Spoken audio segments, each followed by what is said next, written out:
Or Kevin, if you want to send it to him, go ahead. Okay.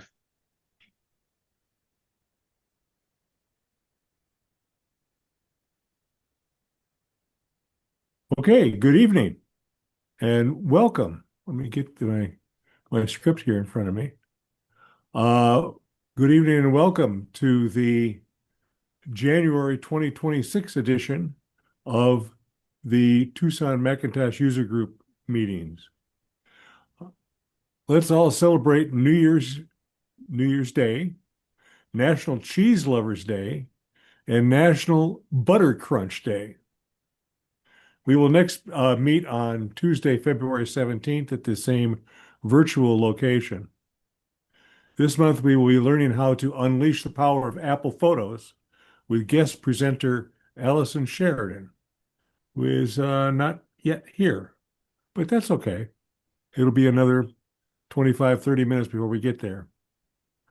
Um, in February, we're going to have our Ask Me Anything session again, starring Kevin, and a special guest presenter, David Ginsburg, showing us how to become a screenshot superstar. And please watch the Zoom. Please watch the Zoom for the Zoom to open a survey window. When the survey window comes up, please just push it to the side and answer the questions as time permits. You will need to complete the survey prior to leaving the meeting. Remember, five is better than one. Our door prize winner for December was Luis Gustins. I hope I pronounced that right, Luis. Thanks and congratulations to Luis. Please subscribe to the TMUG YouTube channel, and you can find the link to the newsletter and newsletter.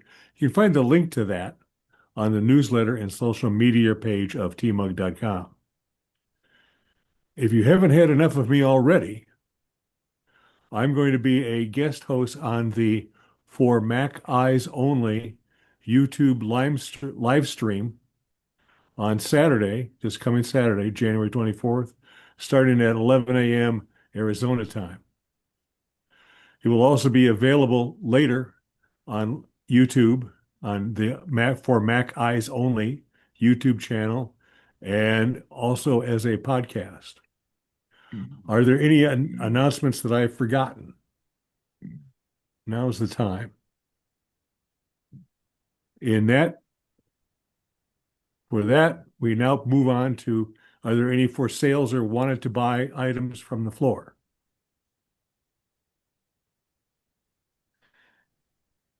Well, I have a for sale item. I still have a brand new, still in the box, uh, rack to hang a green screen from with two uprights and a bar that goes across. So if you want to up your presence by having a green screen and putting your own photos behind you, that's available for $20. It's on Amazon for, I think, about 50.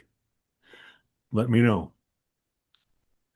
Then we are going to go to our tech news and security updates, tech updates and security news with Ridge. Are you ready to take over, Ridge? He says he's ready, so it's all yours. Okay. Let me do this.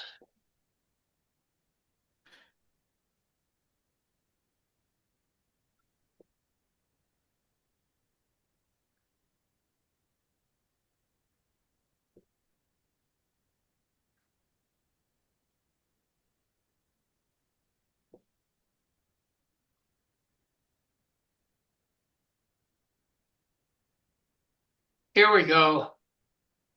Hopefully.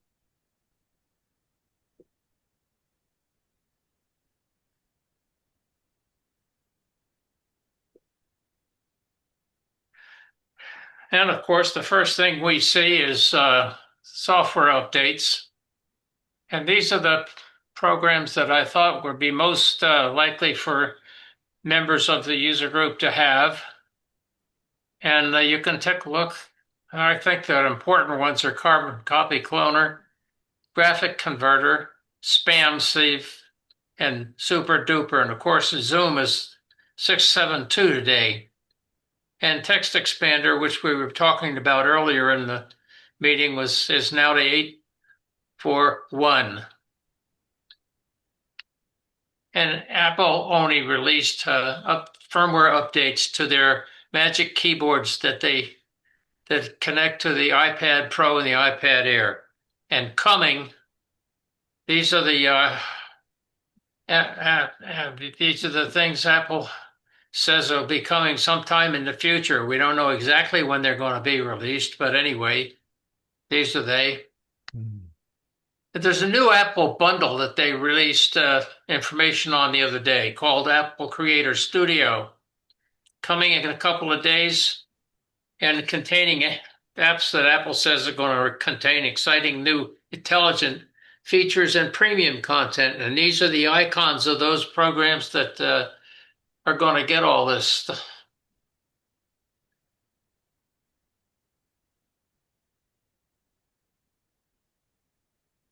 It's officially Final Cut Pro, Pixelmator Pro, and Logic Pro for the Mac and iPad, and Motion Compressor and Main Stage on the Mac. And then if the three iWork apps, Pages, Numbers, and Keynote, and then Freeform are also included to get new features. And it's not very costly. It's only $13 a month or $129 a year, but college students get a little bit of a break, $3 a month or $29 a year. But you got to have a subscription in order to receive the premium new features that Apple is talking about. And if you own those apps but from a one-time purchase, they're still going to be updated like they were in the past.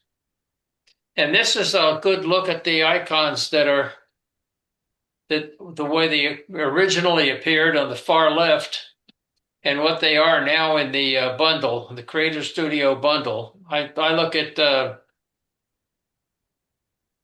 Pages on the far bottom left. I like that icon from the beginning. And over on the right, it just has a pencil on a piece of paper. You got to think it's a pencil on a piece of paper because it really doesn't look like much. Anyway,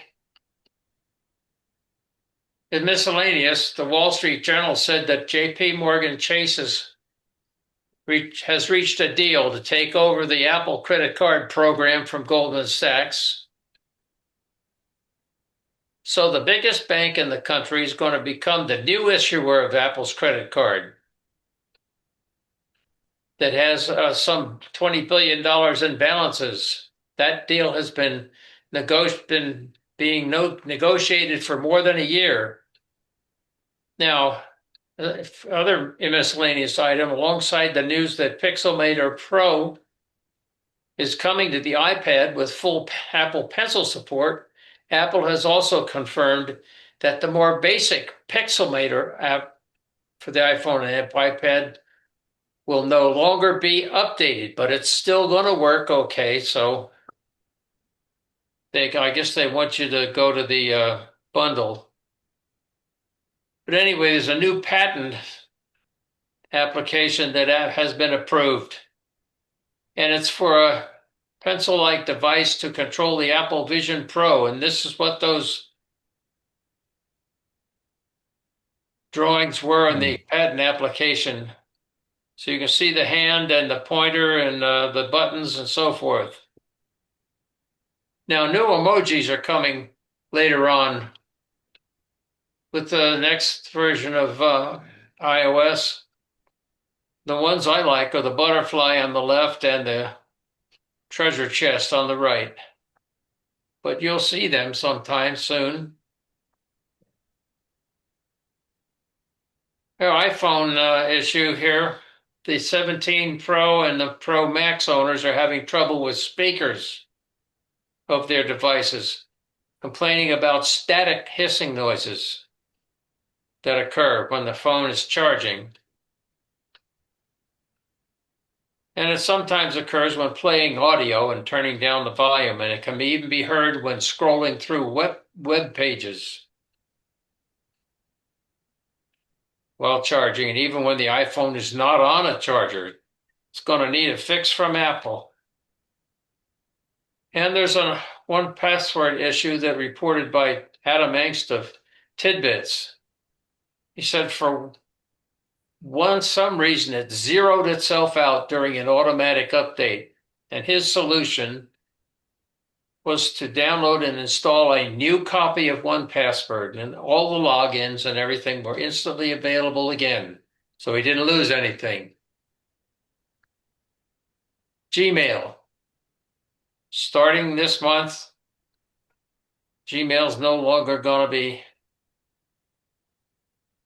having support for the following features. One which is called Gmailify, and another feature that's no longer going to be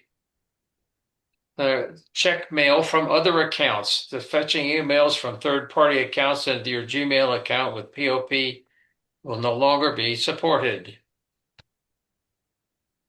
Tahoe issues. A lot of online reports that 26.1 update caused displays to start flickering at odd times. No real user fix, and everybody's hoping Apple's going to address it and fix it. And it also occurs on non-Apple displays. And if you want to resize a window in Tahoe, you're going to find that Tahoe requires you to click outside the lower corner of that window to start the resize. And it requires you to carefully move the mouse until the resize icon shows up, at which time you can then press the mouse button and start the resize move.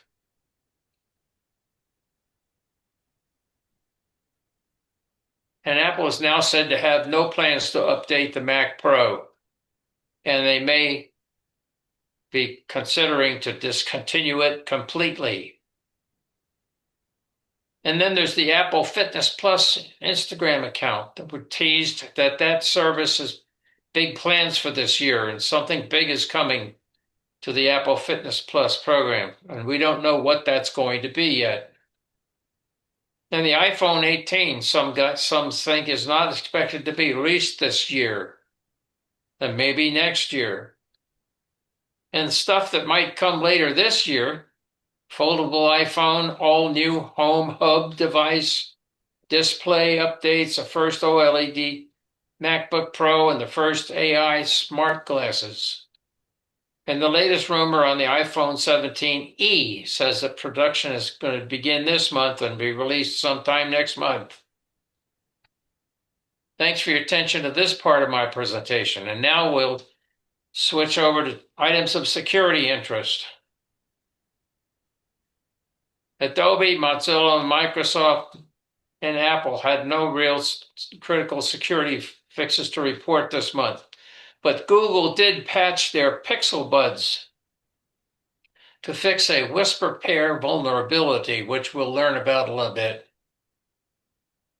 The whisper pair Bluetooth hijack, and a big security flaw in Bluetooth code from Google lets an attacker hijack popular vulnerable audio devices running Bluetooth, including headphones and earphones and more, to spy on users. This is a strange Google fast pair flaw that even puts iPhones at risk. If you use a Bluetooth device that supports Google Fast Pair, there's a decent chance it can be taken over by a hacker who could then play audio record through the device's microphone, or even track you if the device supports Google Find Hub as well. And you're not safe just because you use an iPhone. The vulnerability is in the device itself, and the hacker implements it from their own device within Bluetooth range.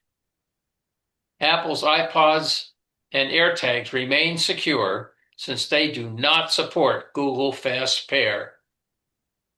The whisper pair enables attackers to forcibly pair a vulnerable fast pair accessory, wireless headphones or earbuds, with an attacker-controlled device and a laptop somebody's without user consent. This gives an attacker complete control over the accessory. The only way to fix this vulnerability is by installing a software update issued by the manufacturer of the accessory. Although many manufacturers have released patches for their impacted devices, updates may not yet be available for every vulnerable device. There's a new project that was running by AI security firm named Covert Labs to take a look at AI applications in Apple's App Store, and it indexes the applications that expose user data. Their index is called Firehound, and it's available to view online. And it provides a rundown of the files exposed by the app. And nearly 200 apps are listed in Firehound, a large number of them still available in the App Store. And they found that the application with the most files exposed in their registry was Chat and Ask, AI by Codeway, a chatbot that is sold by Deep Flow Software Services.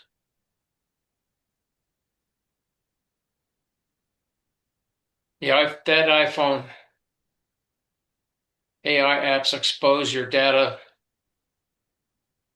Nearly 200 apps expose sensitive user data through security vulnerabilities identified by Covert Labs. The personal data exposed contain files with user chats and personal information highlighting significant privacy risks. So y'all should verify application security using Firehound before downloading and exercise caution when sharing personal data with AI applications. And the online URL to get to that Firehound page is listed below. Firehound.covertlabs.io. But there is good news.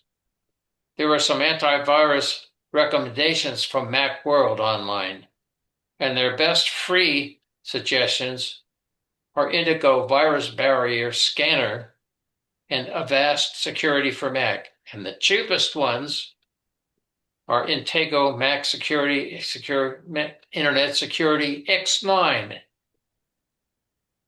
Only $25 for the first year, and thereafter $50 a year. And then there's Norton 360 with $40 the first year and $120 a year for 5 Macs. Under the Macs Deluxe program. Then there's McAfee Total Protection, $30 the first year and $120 for 5 Macs Essential variety. And Apple actively updates XProtect and Gatekeeper every month to stop scams and malware. And also, in more recent versions of macOS, XProtect Remediator was introduced, and that's a tool that performs deeper, more frequent background scans to detect and remove active malware infections that may have bypassed initial checks. And that's the software version. And Apple also integrates directly into their hardware to prevent low-level exploits.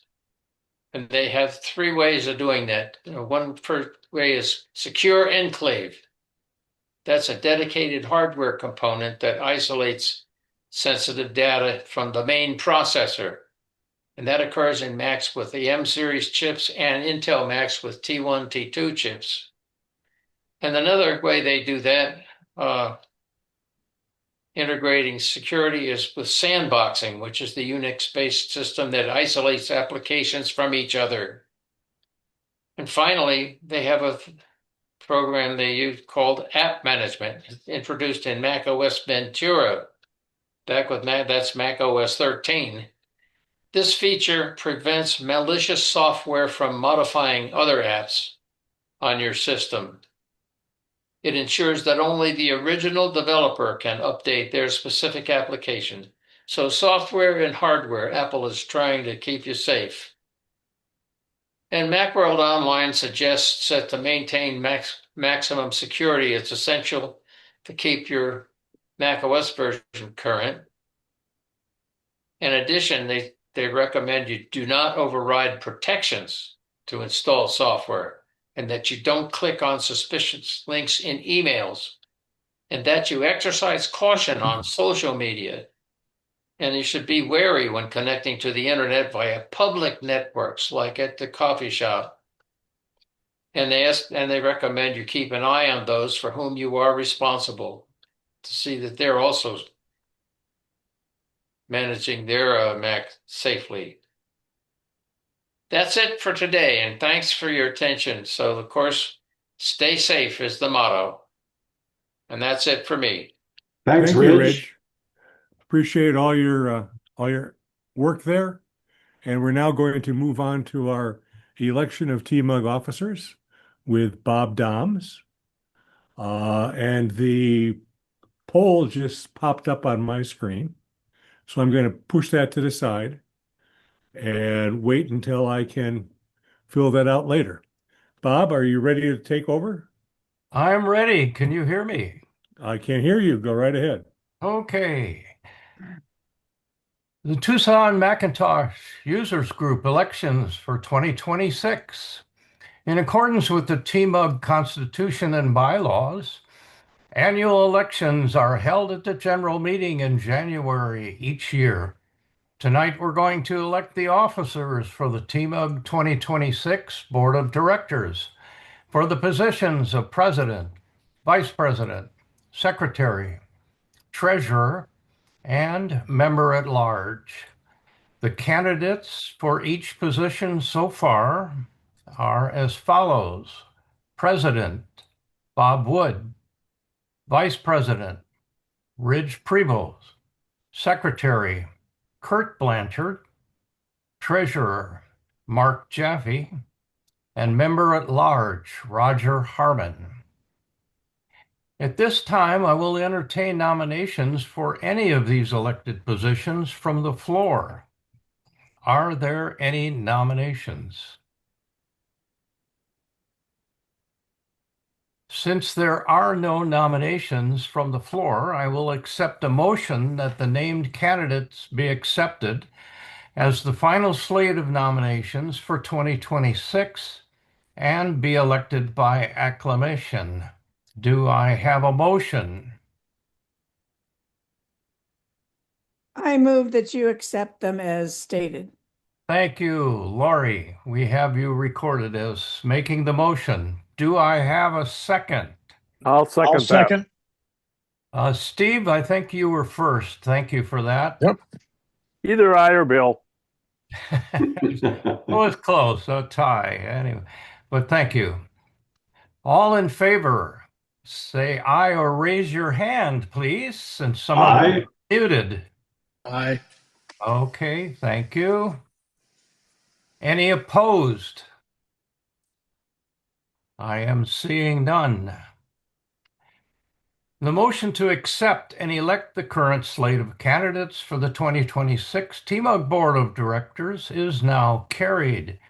I hereby declare the 2026 elections closed, with the named candidates having been elected by majority vote. Thank you very much. Thank you for doing that, Bob. We appreciate it. Now we're going to move forward with our main presentation with guest presenter Allison Sheridan of podcasting fame. And are you ready to take over, Allison, and help us unleash the power of Apple Photos on macOS? Unmute. Yep, there we go. Yes, I am ready. I don't know how you guys are going to stay awake so late. You're a whole hour later than me, and I'm already getting sleepy. I see Melissa Davis saying hi. Roger Harmon, how are you? And I see Cheetah in here. A lot of names, a lot of faces I've seen before. Hope my goal is to keep you awake. That's what I'm looking for. So I'm going to share my entire screen. I was showing off my shirt, so I want you to remember that you're seeing the longest running Apple-centric podcast is my show. And so I'm very, very proud of that. That's why I'm wearing my shirt. And I'm going to make you, let's see, I'm going to share my whole screen. I'm going to make you be excited about seeing my website here. This is podfeet.com. And I like to say everything good starts with podfeet.com. We got blog posts, we got audio files, we got videos from CES, all kinds of cool stuff there. But the other thing I wanted to show you, and I'm going to give you QR codes on both of these in just a second, is I've done this presentation as a very tight, focused, no ums, no uhs, no mistakes video tutorial on Screencasts Online. This is a paid-for tutorial service, but if you haven't ever done it before, you can get a free 7-day trial, and you can watch a tightened version of this to refresh yourself of what I'm going to teach you tonight. I'm going to do my best, but it's not going to be as good as a practiced tight thing that you could see here. So very quickly, let's take a look at, this is the QR code for podfeet.com. If anybody wants to take a shot of it with their phones or anything to capture that URL. I'll leave it up for a couple of seconds. It's pretty easy to spell. It's a 7-letter URL, so that one's not too bad. But this one is buried deep. You got to search and everything in Screencasts Online. So if you're interested in maybe doing the free 7-day trial, and you, by the way, you can watch any of the back catalog in Screencasts Online with the free 7-day trial. All right. Enough of that spam. Let's get rid of this and get down to business. Now, he says I got 45 minutes. I practiced it and it took me an hour, so I'm going to have to speed up. But I do like questions. I do like interruptions. A lot of people ask me what editing tool they should use for photos. And they're looking out at the Photoshops and all this in the world. And I always tell them to start with Apple Photos because it's so capable. And so I'm going to just walk you through the stuff that I know how to do, that I've learned how to do, to dive deeper. And a lot of it is because they have made it simpler than it looks like. It's simple, and it's actually got a lot of depth. Now, I've handpicked some photos to make this as easy as possible to give you the right explanation. I'm starting here because I'm trying to get all these toolbars out of the way. Got all kinds of funny things from Zoom here. The first thing I wanted to show you is that just from the main screen, you do have some capabilities right here. So if I select an image, oh, actually, hang on, that should have, hang on, edit screen. Nope, that's not what I wanted. Sorry, you should be seeing a little radar when I'm clicking on things, but I guess I didn't get that thing working. Oh, there it goes. Okay, now that's in the way. Sorry. This worked great when I was practicing by myself, but let's, let me get rid of that. All right, so if I select a picture, what I was going to say is if you look up here in the menu bar, you've got some things available to you right off the bat. Like you could rotate the image counterclockwise just by clicking on it right here. And there you saw it rotate. If you hold down the Option key and I hit rotate again, it's going to come back. So you've got a little bit of capability there, but we're going to go in and start taking some looks at some of these pictures. One of the things I wanted to explain to you was that there's been some changes in the last few years to the way editing works in photos. And if you have photos taken by an iPhone 16 Pro or later, you'll see something different than photos taken by the 15 and earlier. So I'm going to go into a couple of these images and show you what I mean. If I open the yellow flower in the second row here, this was taken on an iPhone 15 Pro. So I'm going to double click on it to open it, and I'm going to very slowly go up here to the edit button. And I see very slowly because I'm going to do it in a little quicker way as we go on farther. You'll notice that we have 4 sections here. We have adjust, filters, crop, and cleanup. This filters thing shows you on the right hand side. This is the kind of filters you've probably seen before and has been around for a long time, but it's because this was taken by an iPhone 15 Pro that it's going to have filters. So I'm going to take a look at, I'm going to hit the escape key here, if I look at this one right here that was taken with the iPhone 16 Pro, and this time I'm just going to hit enter instead of double clicking it and then hitting edit. If I just hit enter, I can go directly into edit. And you'll notice that instead of filters, I've got something called styles. So you may go into a photo and go, wait a minute, she showed me this thing called styles. Why don't I see it? If you have a phone 15 or younger or 15 or older, you won't see styles. You're going to see filters. So that's one advantage as you go later in models. So I do want you to realize that those are two different things and you're not losing your mind. Well, you may be losing your mind, but you're not losing your mind that there were filters versus styles as you go in and out of those. I'm going to hit enter to get back out of that. Now, you also can take Pro RAW photos with the Pro version. So I'm going to hit enter. So even though this is a 16 photo, it's a Pro RAW photo. So again, on this, I see filters. I don't see styles. Just so that delineation is there so that you see that there's two different things. All right, let me hit enter here. And well, actually, since we're right here in the Pro RAW flower, we'll just go through filters real quickly. If you go into each one of these, like vivid, vivid warm, vivid cool, you get kind of a different effect. But what you may not notice is that there's a number next to them. So let's take a look at vivid, for example. That's too much, right? That's too vivid. That's too much. You'll notice it says 100 above next to it. If you hover over it, you'll realize it's actually a slider and you've got gradations. So you can make it more vivid, but you can make it a little less more vivid, if you get my drift. So you do have the ability to bring these things down, these features down, and not take the full impact of them. So let me put that back up. The other thing to know about filters is they're not additive. So if I set the vivid filter, but then I want to go dramatic, that's a completely different set of changes that have been made to the photo. All of those changes that were made to make it be vivid, they're gone when I hit dramatic. So those are two separate things. In the upper left, you have a button that says revert to original. And that's a really important button. That tells you that any changes you make to a photo, anything you do, cropping, changing it to black and white, doing whatever crazy things you do with it, you can always get back to the original because changes in Apple Photos are always non-destructive. So it's easy to experiment. Go in, play around with this stuff, see what you can do. When you completely wreck the photo, just reach for that revert to original button and you'll be golden. Another thing you can do, and this is always there in Apple Photos, let's go into Vivid, and we've got this crazy look here.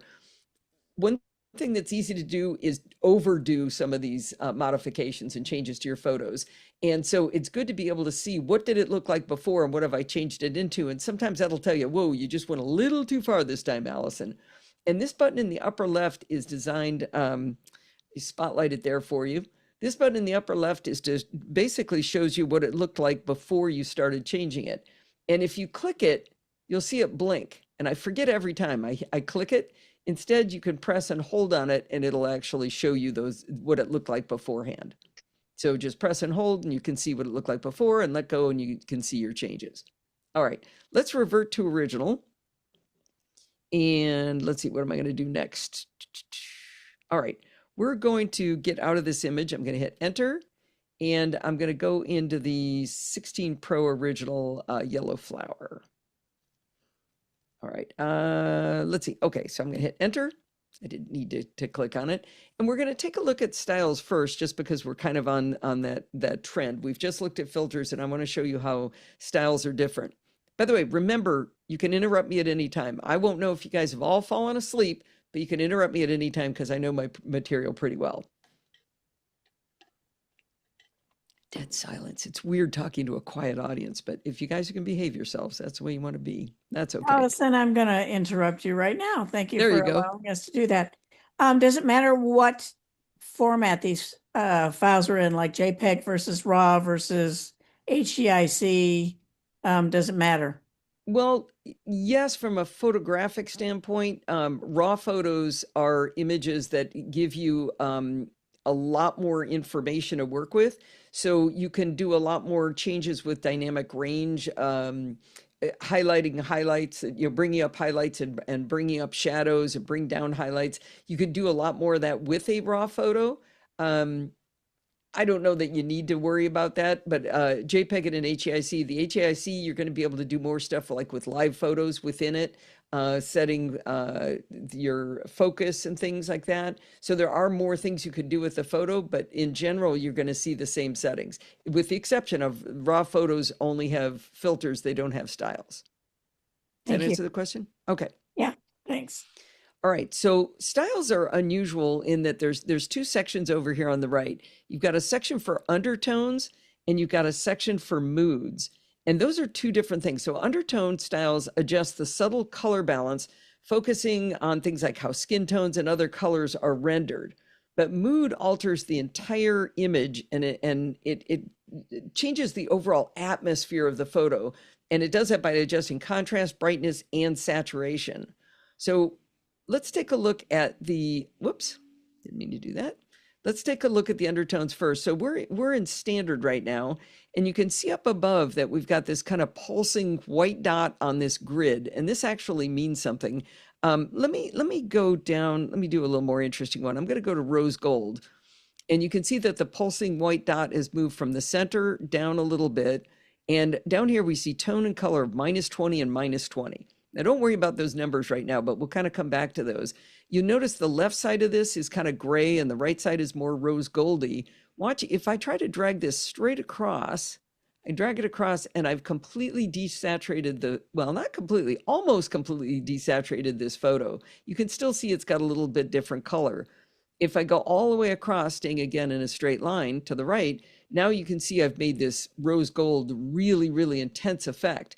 But it's mostly on the flower and on the sky, but the wood of the tree didn't really change as much as you might think.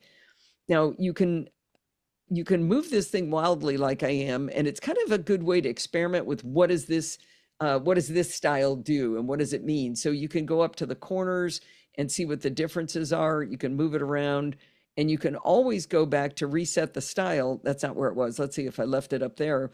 We could revert to original, or we could just revert this style by going down here to where it says, reset the style.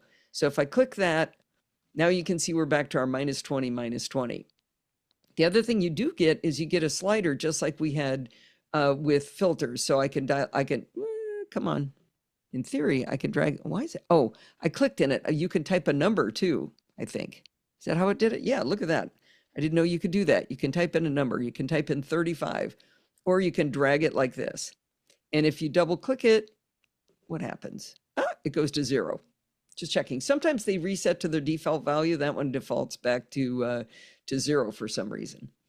So each one of these is going to have a different effect as you slide these sliders.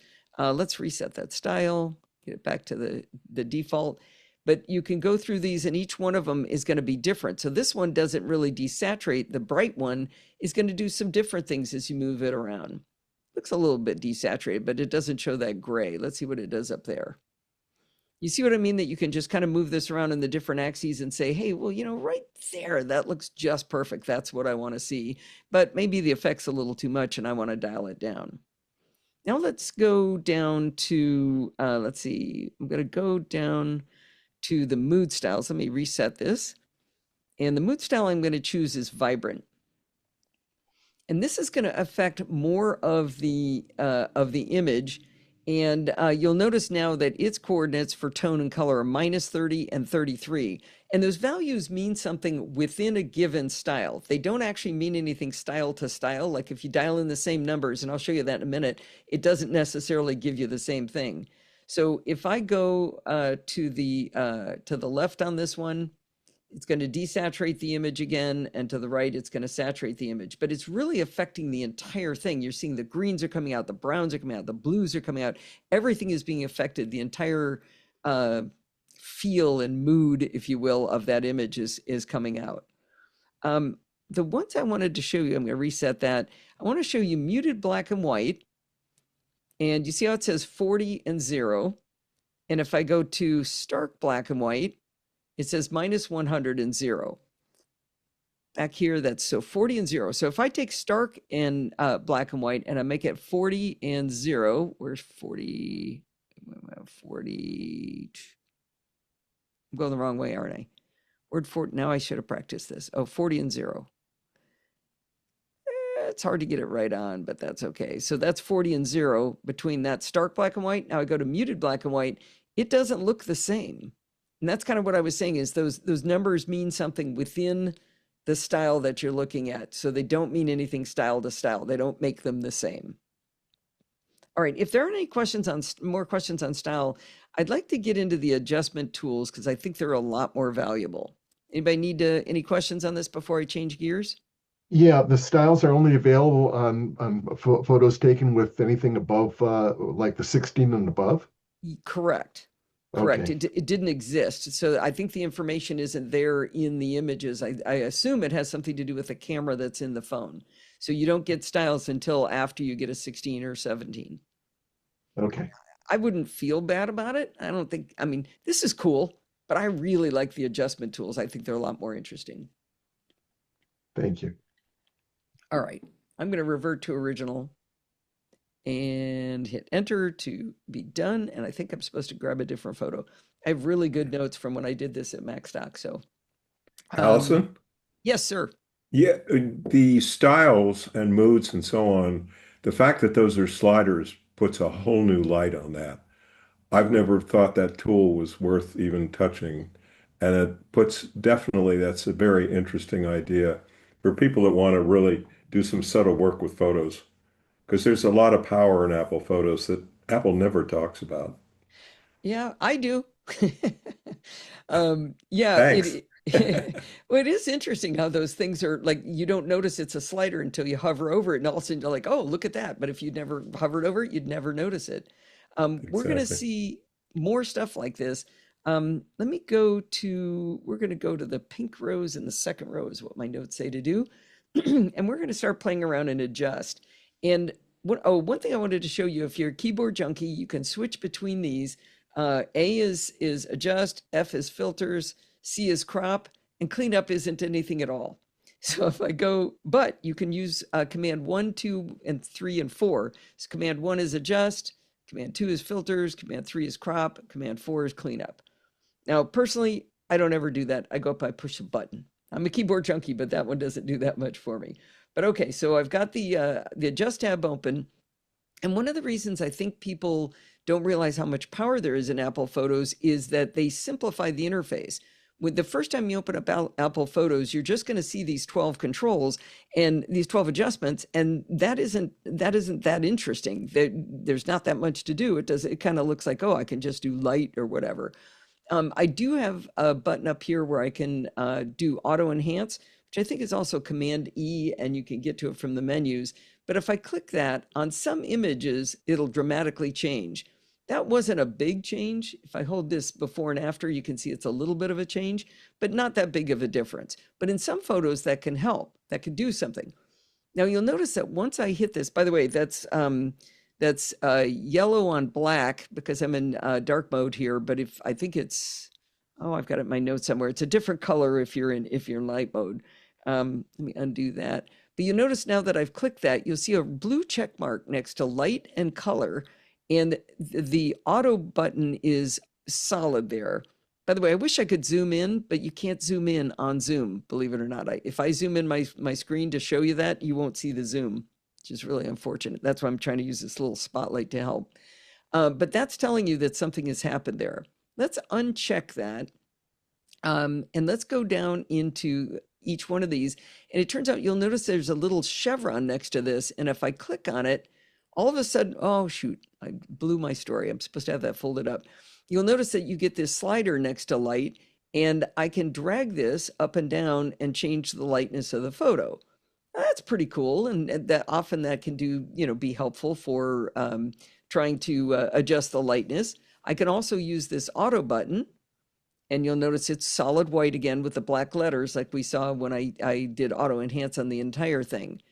But if you notice, there's one more chevron, and below that, we've got a whole lot of options down here. Now, I'm going to hit this little back button. This is going to undo just the light change that I made. If I'd made a bunch of other changes, it's not going to revert to original. It's just going to undo this change to light. So if I undo that, you see everything goes back to the center. And I want you to notice what happens when I'm moving this slider. You see how they're going different directions. So that slider's doing a lot of heavy lifting under the hood. It's raising the brilliance way up, but it's actually bringing down the highlights so that as the brilliance goes up, you don't blow out your highlights. It's bringing up shadows and brightness and contrast, little bit of the black point, but the exposure is actually down a little bit. So as you see what happens when you drag this overall overarching slider for light, you'll know that it's doing a lot of other work. Let's go back here. I'm going to hit back again, and then you can drag each one of these independently. So I can do just the brilliance, or I can do just the highlights. And this is one of the ones where if you double click it, it goes back to 0.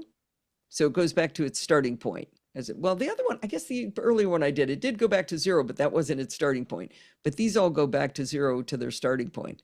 I think, yeah, it looks like you can also do these as you can type, well, no, it didn't do it. I didn't stay there. There we go. 10? No. Well, that's annoying. I guess 10 isn't it. Oh, that's what's wrong. 10 is not a number that I'm allowed to do. Anyway. Maybe 0.10. Yeah. Well, that is interesting. Notice it goes to 1, but it actually let me, let's see if I can get in that field again. Here, let me get this out of the way. Come here. All right. That's weird. Uh-oh. Restart. There we go. If I go in here again, oh, that's weird. It's not letting me select it now. You guys saw me select that, right?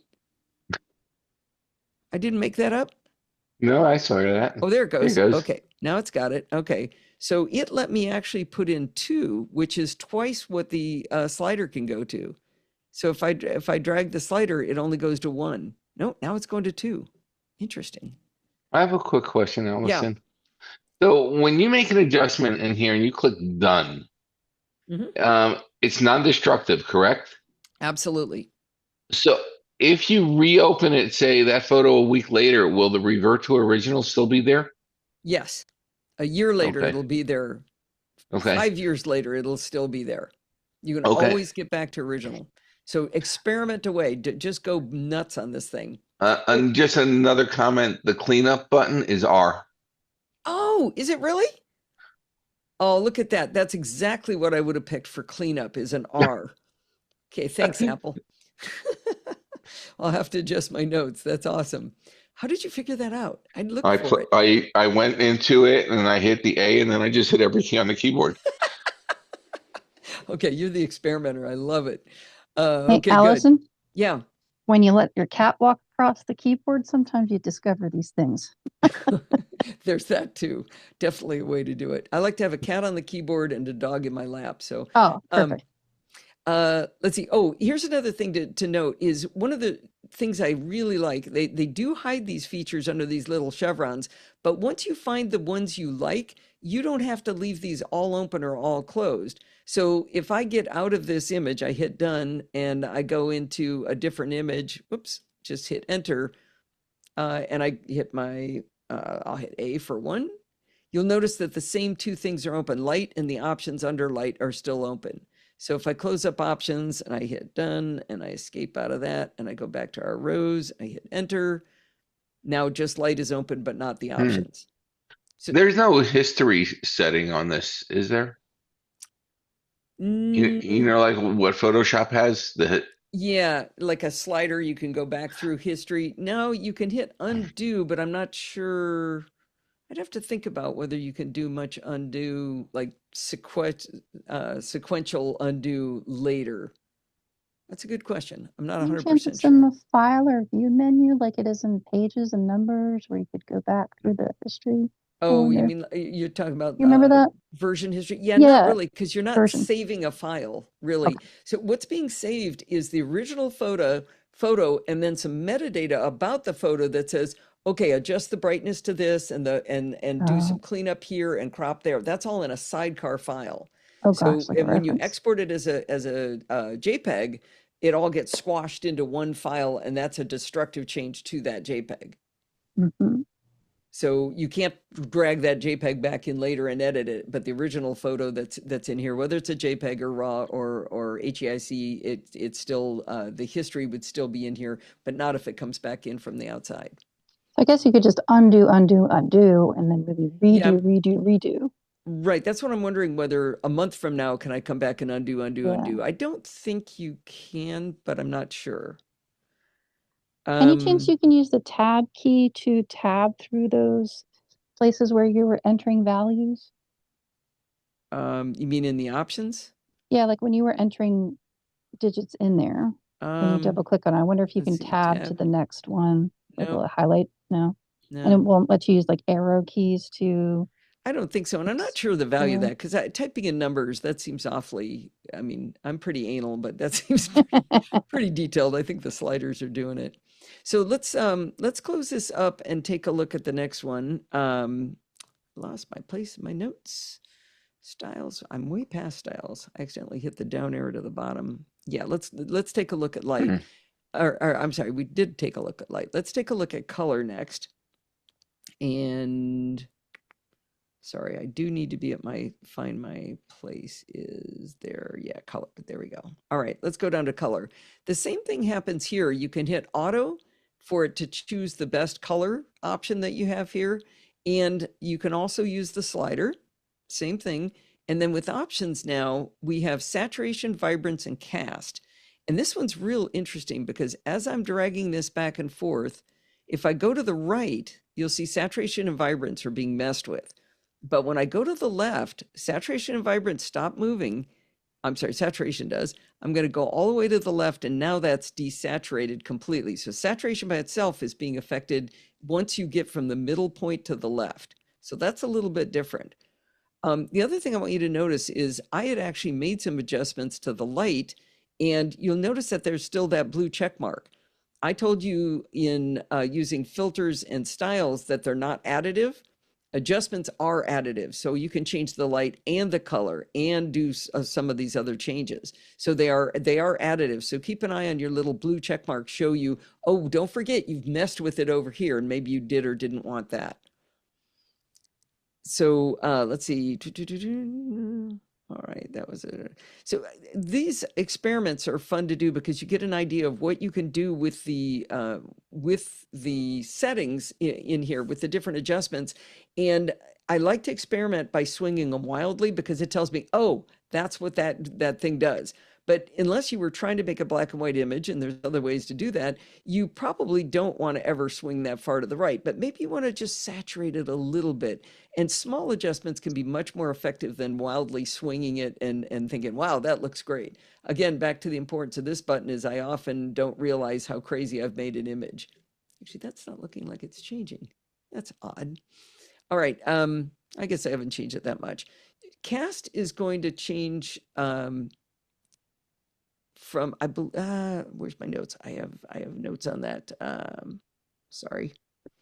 Which one cast is, because it's really specific. Nope, I didn't write down what cast does. Well, swing cast back and forth and see what it does for you. It does seem like it's getting pinker to the right. That one I'm not entirely sure. Looks like a shadow, maybe. Well, I can see more pink in here as I go left to right. It looks warmer when you swing to the right. Yeah. And yeah, actually, oh, that is what my note. Look, it says cooler to the left. All right. So it's a little bit of a white balance adjustment. I'm seeing it in the leaves. It's not, yeah, it's not quite like a white balance as much. We'll take a look at that one in a little bit, but similar, but not quite. Let me put that back to original. And I'm actually going to do that on light as well. Have a white balance, yeah. All right, we're going to keep moving here. Now, black and white is going to be interesting. So as soon as I touch it, let me undo that so you don't miss it. As soon as I touch this thing, it's going to change to a black and white photo. It's not because I slid it. All I did was touch it. So within this, it's always going to be black and white, but you're going to see the change as you do the slider. And things are changing a little bit oddly. So let's take a look at options again and see what's changing. Actually, yeah, options is not changing. Why did I think that did? Well, within here, we can change, let me increase this. We can change the intensity of the effect. You can see it decreasing a little bit there. That one's a little hard to tell, but you can change what's being affected. The neutrals, watch the tree branches, or the vertical branches of the tree in the background. You can see those are changing because those are neutral colors. See how that's different?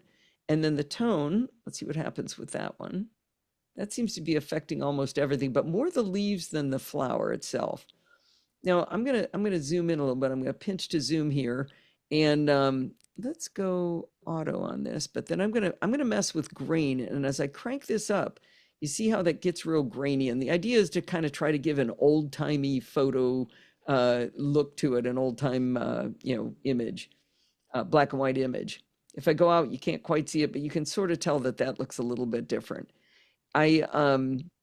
There are better black and white filters. There's all kinds of professional tools that can do it. But if you just want to mess around and see what a black and white photo can look like, don't forget those styles, the mood styles. Those were some real interesting effects that you can maybe get something even more interesting than this black and white filter, or adjustment, I should say. All right, we did the black and white. No. Oh, actually, no, we're going to go black and white. That's right. This is going to be a cool thing. And I'm going to show you a cool trick. If you right click on the image, one of the things you can do is copy edits. Now, in this case, we've only done adjustment edits, but if we had also cropped, you'd have a toggle here to show that you want to grab that as well, or just the adjustment. And then if you hit copy, now I'm going to use my right arrow, and I'm going to go to this picture of some lions, and I'm going to right click on it, and I'm going to paste the edits. Oh, nice. Ooh, now how much would you pay? All right, I'm going to revert this one to original, and we'll go back to our rows. Yeah, remember you can flip through your images just with the arrow keys on your keyboard too. So that's a quick way to move between things. All right, let me put that one back to undo that one, and I'll close it up. Now we have a red eye thing here, and this could be handy if you've got some old photos from the 70s that you want to take. You're scanning in and you want to take the red eye out. You can change the size of your brush and then just tap on the red eye with this. But in modern photos, we don't have to worry about that anymore. So I'll close that one up. Now we talked about white balance a minute ago, and I'm actually gonna go over to my lions because this image really needs some help with white balance. The idea of white balance is changing the overall warmth of the image, and you get a couple of options here. We've got right now this is set to neutral gray, and what you want to do is have an image where you can grab something that's not supposed to be, or that's supposed to be gray. Maybe it's somebody has on a white shirt. That's a great thing to grab if the white balance is off. And this picture is just way too gold. It's a cool picture, but it's not, you can barely see the lions in this. So I'm going to try something that's a fool's errand here. But if I get way up here, it's kind of hard because this live button highlights. But actually, wait a minute. If I zoom in, can I get a little more of that branch? What I'm trying to do is get a little bit of that gray there. If I click on that, there we go. Do you see the change in that, how that changed the overall color? I'm going to hit this button here to show it. Right. By the way, you can use the M key to do that as well. I'm using something called Keycaster so that you can see my keystrokes, like my arrows and when I'm holding down Option and such. But so it's going to look funny, but I'm going to hold down the M key, and you'll see I'm holding the M key, but that's not quite what you want to see. I normally use M. I don't go all the way up to get to that. So that's one way to do it with a neutral gray. You can also just take the overall warmth of it and drag it right to left, so you can make it even crazier. And within neutral gray, you can look for skin tones. Skin tone would work really well with the eyedropper if you've got somebody's skin in it. And you can also mess with temperature and tint, but let's come back to that in a second. I found with this image, hitting auto helped a lot. That seemed to help the image. It looks it's gotten rid of that gold cast that we had before. If we go down to temperature and tint, we have sliders to change the temperature and tint, as you might have guessed. So we can drag this up and change the temperature there, and then the tint, and that's actually going to go from a green to, I think that's magenta on the other end, is the way that one works. I don't tend to use those very much, but I definitely use the eyedropper to try to grab something. This would be, if you've ever been on Alaska vacation and you get your pictures back, or look at your pictures when you get back and you realize every picture of icebergs and snow looks blue, you can use the temperature and tint, use this eyedropper, click on pretty much any of the snow, and it'll change it to what's a more appropriate color. And then you can right click, copy those edits, and go, you hit your arrow key and go paste, paste, paste, paste, paste, paste, paste to fix a bunch of them at once. I believe you might be able to do that. Let's try this, see if I'm lying to you. If I go to copy edits, oh, there we go, adjust and adaptive. What is adaptive? I'm not sure what that is, but you could copy those. I think you can go back to the main view and paste on a bunch, but I don't want to mess up all the photos. All right, any questions on white balance before I move on to curves and levels? Good. So I'm going to open up curves and levels. And if you look at levels, you'll notice that I've got a histogram down here. Oh, and I didn't put that back where it should be. That's, oh, hello. Thanks, photos. Just crashed. That's exciting. Yes, Apple, I would like to report to you that you crashed the app while I was, oh, and now we're looking at my personal photos. I'm excited about that. All right, let's go back in here into our Lions. I didn't lose you guys, right? You're still there? Yep. Okay, good. All right, so we've got curves and levels, and you notice that they both have a histogram, so they kind of do the same thing. And if anybody here is a real photographer and understands curves, I really don't want you to speak up and tell me everything I'm saying that's wrong. Because what I'm going to tell you is that I hate curves with a fiery passion. I find it much easier to make my pictures look like poop than look good. But I'm going to explain to you a little bit of what I understand. So with curves, so you've got a histogram. So this is your blue channel, your green channel, and your red channel. And you can change it to just red, green, and blue and adjust them on their own. But what you do with curves is you tap in the center and you put a little dot in there. And it doesn't have to be in the center, but then you can slowly move this up and down to change the oh, I have it written down what that does. This is, shoot. Well, like I told you, if you watch the video, I do this a much better job with all of the words being exactly correct. It's going to increase the contrast as I go left and right. It's going to change the contrast. And you can see I'm changing the way the image looks within that. And you can do this, like I said, selecting one of the colors to work with. You can also use the eyedropper to select colors. And the other thing you can do is you can add more dots on this to change this curve. And here's where I start to hate this tool. As you move this around, you can basically make this just really look ridiculous. I'm very good at doing this, not making it look good with this tool. So I'm going to revert this one, and I'm going to show you what I do with levels instead. And curves have this too, but we've got a black point slider, we've got a white point slider, and kind of a mid-tone slider.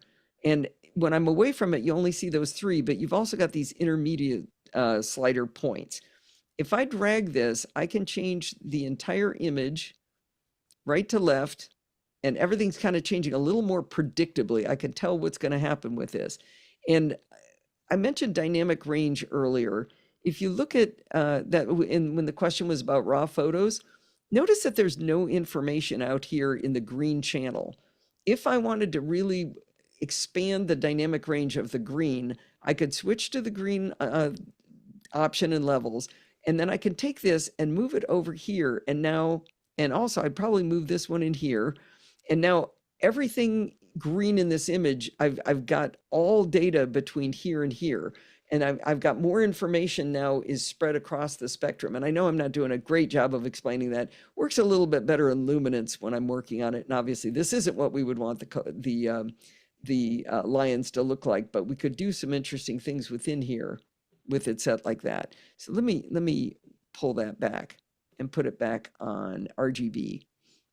So like I said, I find these more predictable sliders, and there's more to do with them. I'm not entirely sure what that means when you drag them from the top. This isn't completely my strong suit, you can tell. But we can also go into luminance and do the same thing. So this would change the overall exposure of the photo, like I was talking about with your dynamic range. This allows us to work within grabbing the information you have. And I know it looks like I'm compressing it, but it's really stretching the data, giving you access to all of the data and not the extra parts that don't have any data there. All right. I'm going to get myself out of there before I get into more trouble trying to explain something that is not my strength. But you can see there's a lot of capability in here that you may not have realized was there. Let me take a quick drink here. All right. There's two items here that sound like they would do the same thing: definition and sharpening. And I'm going to show you the difference between these. We're going to start with definition. So definition has a single slider. And by sliding it, it's going to increase the contrast in the mid-tone areas without focusing on specific edges. So let's zoom in on this lion here.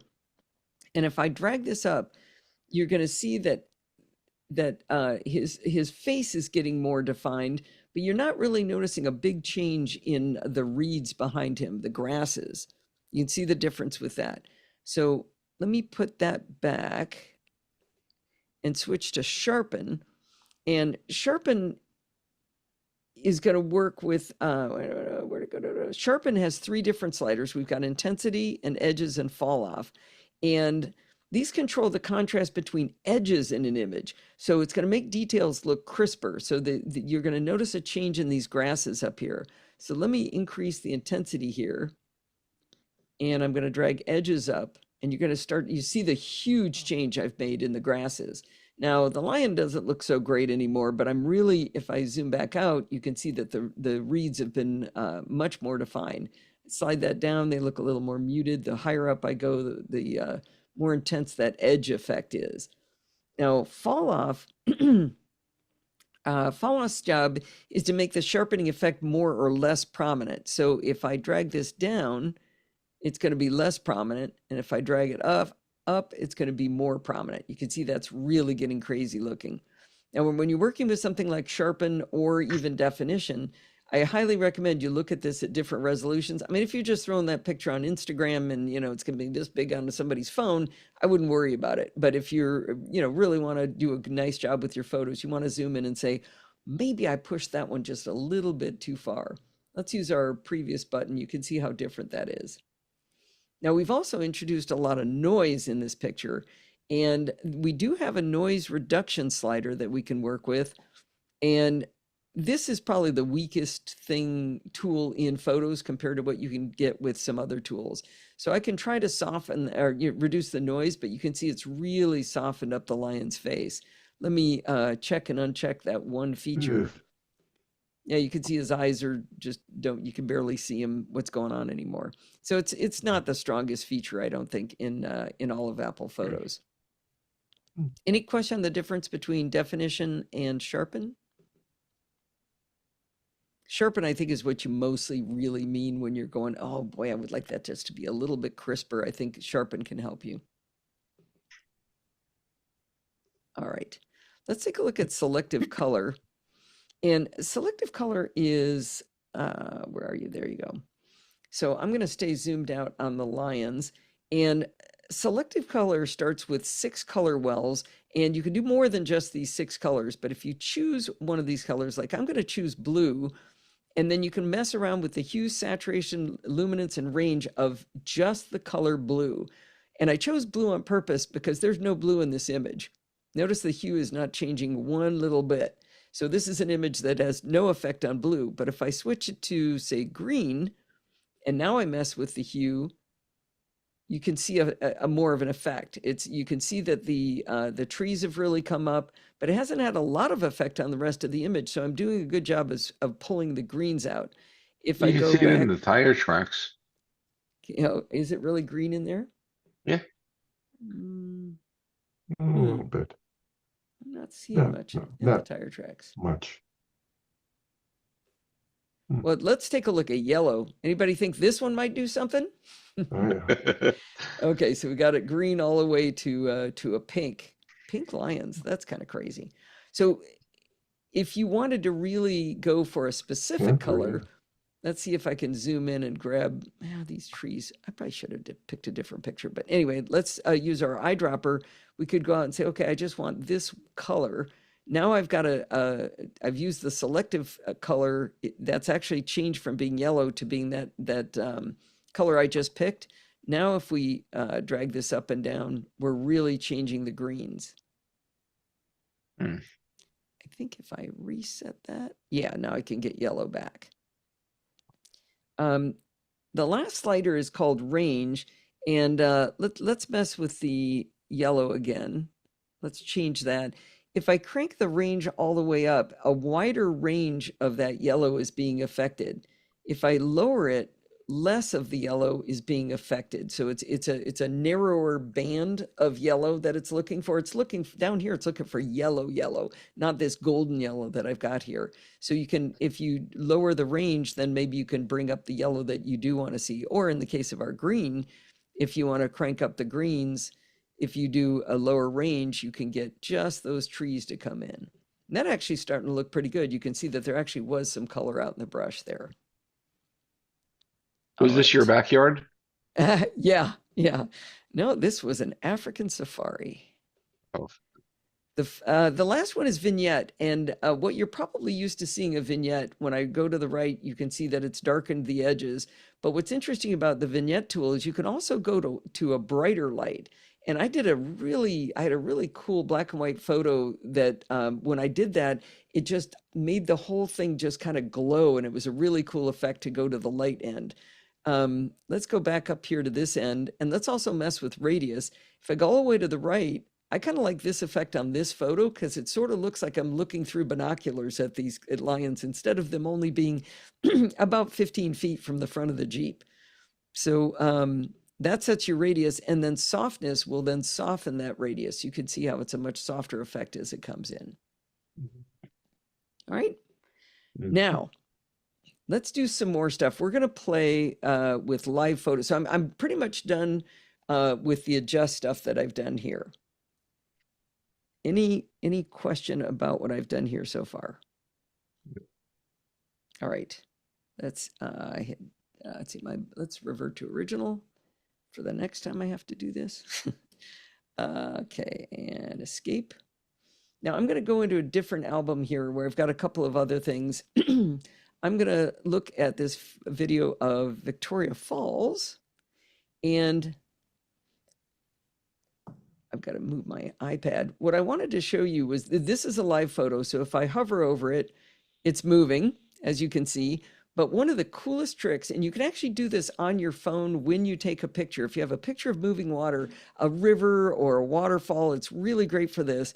Change it to long exposure. And now you get that creamy bokeh look or not creamy bokeh, creamy long exposure look that the professional photographers know how to do. I have a big girl camera, and I can never get this photo with my big girl camera, but I bring it in from photos, and I can do it with a long exposure. So I think that's kind of fun. Let's see. Now, you do notice, let's see, wait, sorry, it's really hard. I'm trying to use an iPad to look at the screen at the same time. I'm getting out of here. And there's a lot of places you can use long exposure. Like if you take a picture of a screen, have you ever noticed you get these weird kind of patterns in the video because the refresh of the video is, of the photo, I'm sorry, the refresh of what you're looking at is mismatched with the photo being taken. If you do long exposure, if you can hold really still when you take a picture like that, if you hit long exposure, you can capture it and it'll get rid of all those. It'll kind of blur it all together. If you move it all, it turns into a hot mess. I take pictures of a certain screen I have all the time, and I have to remember to hold really still, and then you can get a crisp image doing that. The other thing, let's put this back to live. Down at the bottom, you get a little slider here, and you can do this on your phone too, is you can change the key photo. So I'm going to move this over to here, and the thing you're going to maybe forget to do, you're going to hit done and think you did it. You have to then hit make key photo for that to be the new key photo. Now that's a really useful tool. Like if you're taking a picture of a kid or an adult like me doing a cannonball into a pool, you can capture just the right moment in that cannonball using the key photo movement. Also, if you take a picture and somebody's got their eyes closed, maybe you can move it, nudge it a little bit. Apple's algorithms are really good at picking the best one, but sometimes you really want that person with their eyes open. You might get a slightly not quite as in focus, but you get their eyes open and it ends up being a better photo. Let me revert to original on that. All right, I'm going to get, good grief. My notes keep scrolling, and that's really handy so that I can't keep an eye on where I am. We're past curves. Just scrolled all the way by. We did selective color, vignette. We're live photos. Okay, now we're going to go, we reverted to original. I'm going to go to this very artificially created photo to do our next thing. What I wanted to teach you was how to get rid of keystoning. And this is an image that looks kind of, it's not a what is that, a trapezoid instead of a rectangle. And we want to try to make it be the original rectangle. Now, this can be useful if you're taking pictures like of buildings and the sides of the buildings are bent out a lot because you're using this wide angle lens on the camera. And so if I go into crop, we can see, we'll go through some of the normal stuff first. We can flip this horizontal and back. We can set the aspect ratio to original is what it's defaulted to now. It used to always go to freeform, but now it'll stay on original. This allows when we do a crop, this will always stay the original aspect ratio, that 4:3 aspect ratio. But you also get a button here where you can do original aspect ratio, but now it's landscape. So where this was actually 3:4, this one's 4:3. From here, you could also change it to freeform, and that lets you just do any old shape you want. You've got square and 16:9, a lot of different options here. Let's go back to original. The other thing I want you to notice is when you're outside of the box, when I'm inside, it's an arrow, but when I'm outside the box, let's do my little highlighter there. Do you see that the arrow is kind of it's a double-ended arrow? That's telling us that we can actually rotate the image by dragging that. So I'm dragging and rotating that image just by grabbing that little corner. Let me revert to original here.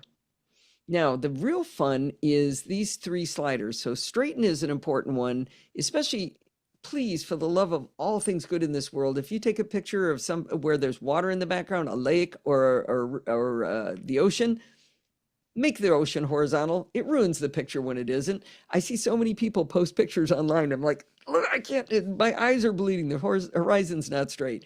I always drag it the wrong direction first. That's kind of the way I do it, but eventually I get things straight. I'm going to make that left edge straight. And then these two, this one is going to fatten and narrow the bottom and top of this image. So if I drag vertical side to side, actually, I'm going to do horizontal first. Horizontal is going to kind of change it this direction. And like I said, I always go backwards first. Look at that. I've already got that probably about as good as I could. That really is a terrible photo of trying to get a rectangular photo. But if you're trying to get a picture of something looking straight down, it's amazingly difficult to get it rectangular in, straight in plane. But these two adjustments, I think, are really helpful for doing that. Any questions on that? Nope. All right. I'm going to blow your minds. I'm going to absolutely blow your mind. Ready? Here we go. This is going to be another one of those, how much would you pay? All of these adjustments I've been showing you, you can do in video. Not all of them, but a lot of them. So the adjustment, let's do something like, let's make this a black and white video. And now I can still hit play on this video. You can see my adorable grandson dragging my adorable puppy around in black and white. Isn't that crazy? You've got all these filters. You got the cropping. You can change it. You can crop a video. You can do that to it, and you can still play that video. I think that's bananas. I only figured this out recently that you could actually do that. So if you need to fix the lighting, you want to change the white balance, you can do all that in a video. I'm sure I wish they would let you blur things out in a video. Like a license plate or a child or That's actually really hard in video because you think about it, it's got to be moving. I mean, I'm sure the AI tools can probably do it now, but it's that's that's really, really difficult work. Even in something like Final Cut, that's not easy to do. Like I said, they can probably do a little bit more with AI these days. All right, we're coming into the home stretch. How am I doing? I'm 5 minutes past time already, but I've got one more thing I want to show you. And that's cleanup. So cleanup is requires you to turn on Apple Intelligence. And I'm not sure what kind of photos you can do it with. There may be some limitations on photos. And it's not great. I've got other tools that I like a little bit better, but when you hit cleanup, depending on the speed of your machine, it may take a minute or two to get to where you can edit. But when you first hit it, you see how this car is glowing? It's just not just the car that's glowing, it's also the shadow of the car is glowing. So that's telling me that if I just click, brush, or circle on it, if I just click on it, it's going to get rid of the car. And that did a pretty good job. I was pretty impressed with that. Now, this is a very forgiving image because we got a lot of messy looking stuff. So that's why I chose it. So I can circle around this and I'm going to get rid of that sign. And oh, that yellow sign there, that one's kind of annoying too. Let me get rid of that. And I didn't need to completely encase it. Let's see if I can even get rid of this stick. And how about, this is probably trash, not snow. I'd like to say it was snow, but I think it's probably trash. Let's get rid of that. And now I can use my my button there. You can see that that did a pretty admirable job. Depending on the background, maybe good, maybe not. I did have to look around quite a bit to try to find images that worked well with this. Usually what I do is I do a picture of the beach and I take out the trash cans, but that's like really cheating because sand is really easy to replicate. Down here in the bottom right, you can reset cleanup. Oh, you can change the size of the eraser, and oh my gosh, the Band-Aid's back. Part of my presentation, I was supposed to say the Band-Aid's gone. I wonder what the Band-Aid does. That's good to know that's back. That used to be really good for like getting rid of blemishes on people's faces, and it was gone. That makes me wonder. That might be, I'm very excited to have noticed that. But I can reset cleanup, but I also have a button down here. If I hit that, it's going to allow me to basically make a complaint back to Apple about it. Oh, shoot, it's taking forever to bring that up. If it wasn't taking forever to bring up, it would be telling you, let's see where I wrote down what it says when you hit that. I'm bummed that's not coming up. Oh, so that's the report of concern about Apple Intelligence. And it's going to allow you to share your concerns. I don't know why it's not coming up, but it's going to allow you to share your concerns. But they also want you to give them the files that you had trouble with. So it's kind of and a diagnostic report is supposed to come up. But that's not, oh, we're going to be in trouble. All right, I'm going to submit that report. I'm going to have to quit Photos again. Well, that's a good ad for Apple Photos, right? Anyway, I don't know that you want to submit a report on things, but that is an option for you if you're interested. So I can stop screen sharing now, or I can force quit. Actually, I got to force quit no matter what I do, right? Because Photos is not happy. All right, now you're looking at me. I'm going to stop screen sharing and bring you all back up. So are there any questions on any of that? Anything I left out or you knew that I didn't? No, don't tell me that because I know you're going to tell me how levels and curves work. The retouch tool, didn't that used to be repair?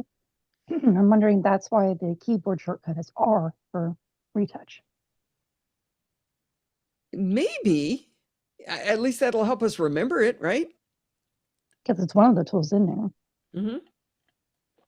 I saw somebody with a hand up. Yeah, Allison, I was going to say, when Adobe first came out with their AI remove tool, they made a huge splash. Mm-hmm. And like about 2 weeks later, I saw cleanup in Apple Photos, and I thought, well, I wonder how Apple's works. It's just about as good. Apple never talks about this stuff. It drives me insane. See, I haven't had that much success with it.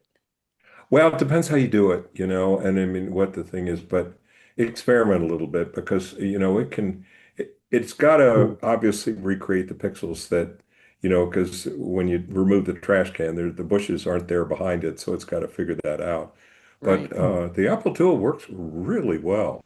I got to give it more chances. I use a tool called Touch Retouch that I've also done a video on Screencast Online that is it's actually a plugin for Apple Photos. So you can bring it up standalone, or you can bring it up in Apple Photos, and it's really good. It's got a thing that'll recognize a power line. So you touch a part of the power line and the whole thing just goes poof and disappears. Sure. It's even got a tool where you've got like if you got a fence, you click on the fence and it erases the mesh of the fence. It's pretty amazing, but yeah, see if it works. I haven't really played with it a lot lately, so maybe it's time to give it another try too. It did get better. What do you think about Photomator? Or do you want to comment on that at all? I don't have an opinion. I've never really gotten into the app, but I don't know. Maybe I'll do that subscription and try it out. Yeah, it's an amazingly good app, and it pairs really well with Apple Photos. It's crazy. Good. It's like having two drivers in the car. You can switch back and forth between them. So does it open Apple Photos natively? Yep. Oh, I didn't know that. Those are my favorites. And it's got some tools that Apple Photos doesn't have. And so it's pretty cool. It's pretty crazy though to go back and forth. And you can either switch it to be the whole hard drive or just the Apple Photo Library. Oh, cool. I think Melissa might have a question if that's what this means. Yeah, I wondered if you had experimented with holding down the Option key. You get the little plus sign and you can clone the area while you're using the cleanup tool. I hadn't. That's interesting. Like I had a picture, it actually was Lucian's graduation picture, and he was seated on this nice bench with his diploma, and there was trash on the ground underneath, and so it was a forgiving image in that it was sidewalk, pebbles, that sort of thing, but I was able to use the Option key and just kind of click and pick up something, pixels nearby or a little bit further away that more closer represented the color that I wanted to show up there. I'm trying cover up the trash. Option. I'm trying the Option tool to clone, and it's not working. Maybe it's with the retouch tool. It's the it's in the the retouch tool. Yeah. Wow. No, I did not. You have to be in the cleanup section, and then those two tools there, erase and retouch. Yeah. Well, since I'd never seen the Band-Aid was back, that's what it was. Very cool. Good so to now, know. So practice with that and make your tool size a little bit larger. Experiment with the size of it, and then press down the Option key. And when you see that plus sign, you can pick up colors. Excellent. Yeah, I usually go to other tools to do that. Allison, I wanted to thank you for admitting that the curves tool is a little mysterious to you. It's mysterious to me as well. I can do levels, curves, I think I need about a good afternoon with Mr. Bouchatz to understand curves. Now, has Bart presented to you guys? Do they know who you're talking about? No, I've got that from his Let's Talk Photography podcast. Yeah, so Bart I did. I've not asked Bart because it's like 2:00 in the morning right now over there.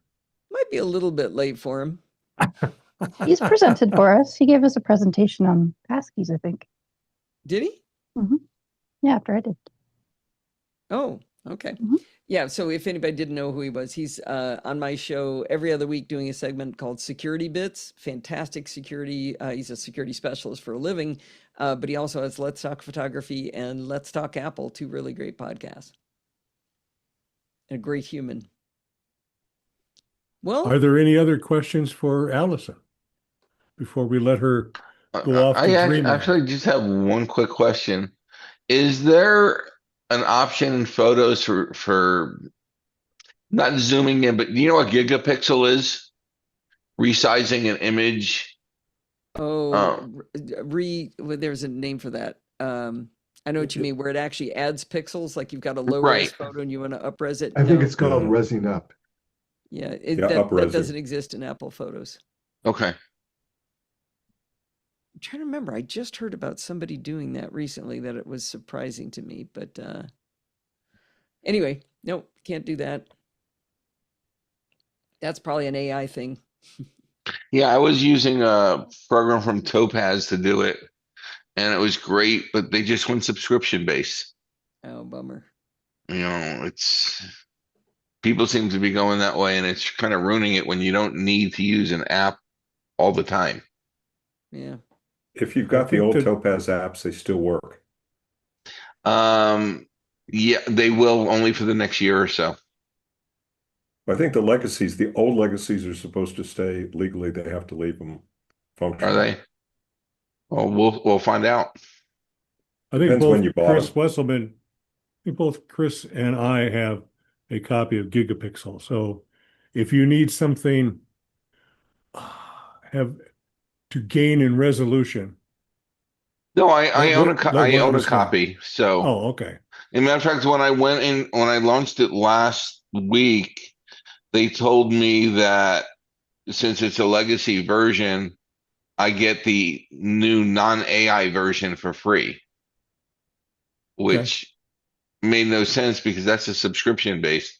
They don't say when I need to pay for it, but I'm sure pretty soon it's going to stop working.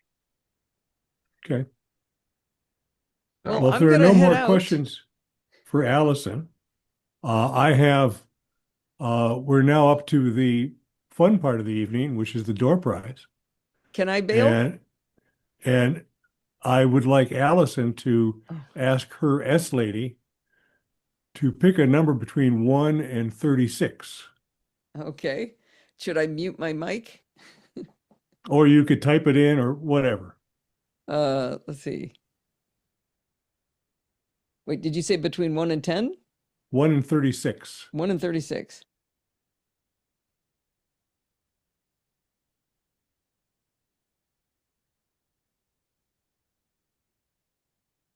$25. 25. I could have told you any number I wanted. You don't know what she said. Yeah, I don't know. And I could pick anybody from the list I wanted to have that. 1 and 20, number 25 is Matthew Smith, so I don't believe is a member. So try it again, Allison, please. All right.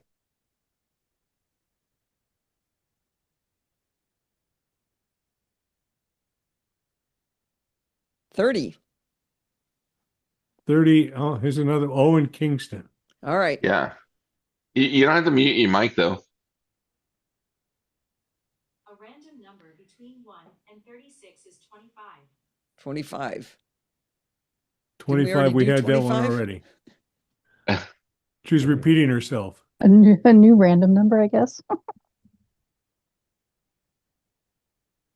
34. Melissa, that implies she has a memory, and we know she does. 24 is another gate crasher from earlier this evening. Okay, I'm going to pick a number. 17.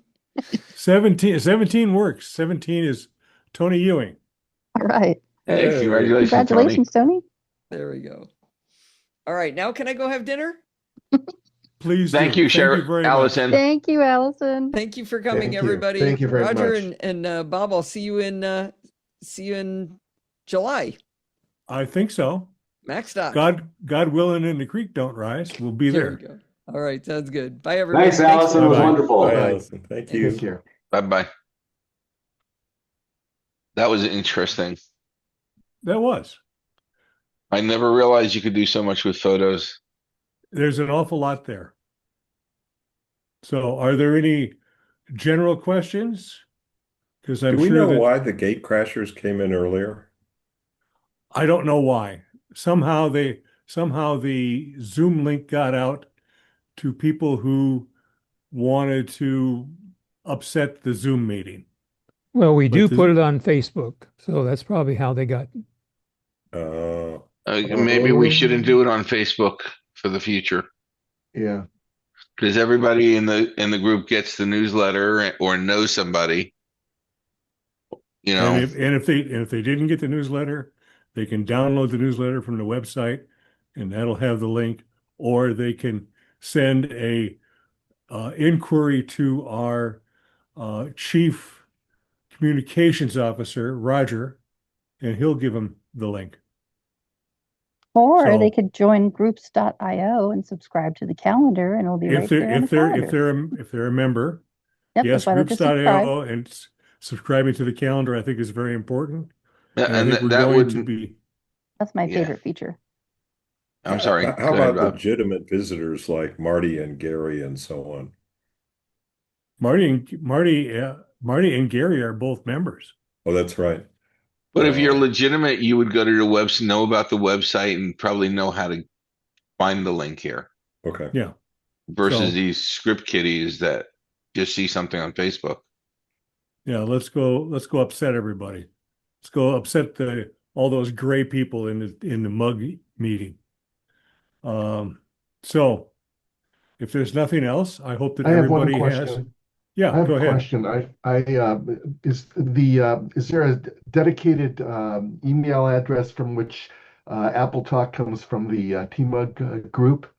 I'm trying to set up a smart mailbox for that so I can, locate those. All it the stuff that talk all the stuff that comes from groups.io for us starts with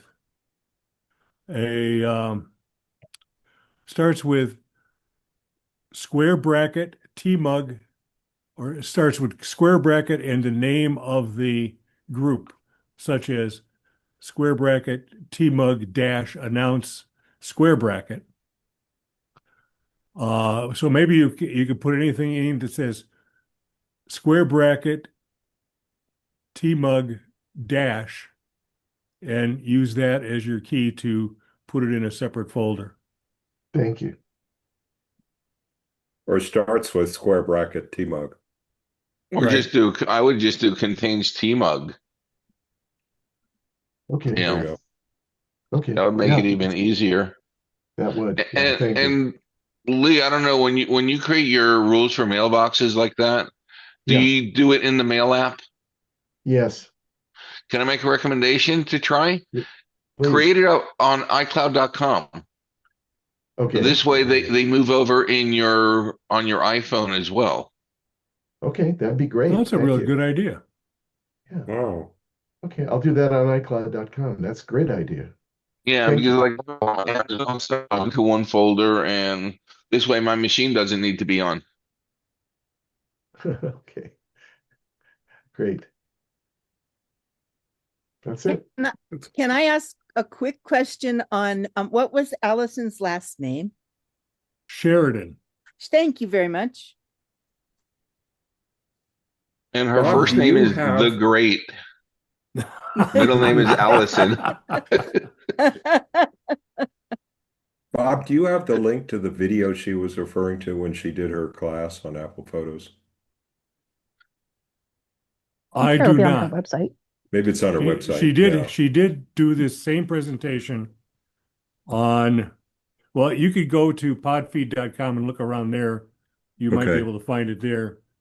But she did the same presentation at Macstock. And if we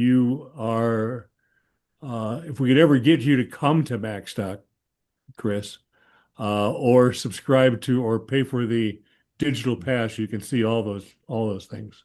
Got it. Hey Chris, I just sent you a message. Ah, Oh, cool. it looks like Tony found that thing on podfeet.com/blog. It's in the meeting chat. Oh, thanks, Tony.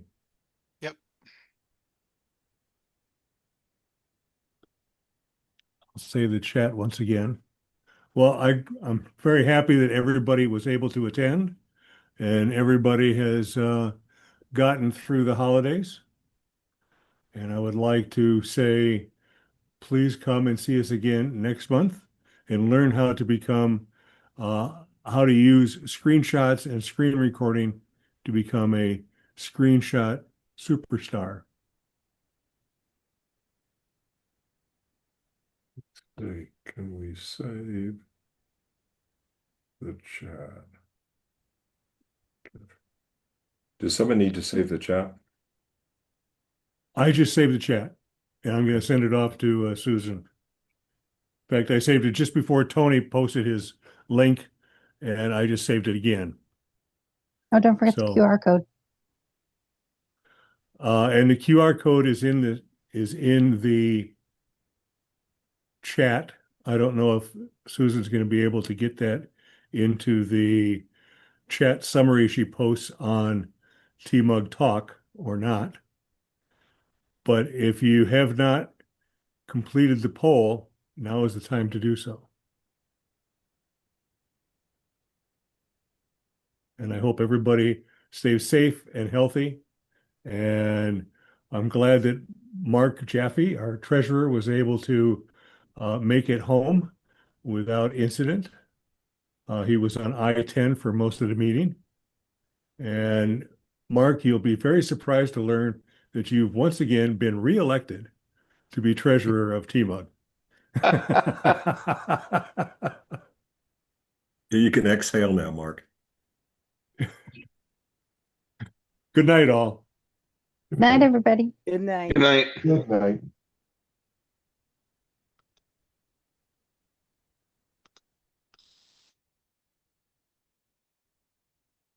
Thanks, Kevin. I think the link will be fine. Yeah, the link will let you view it directly without having to sign in. Cool. Have a good one.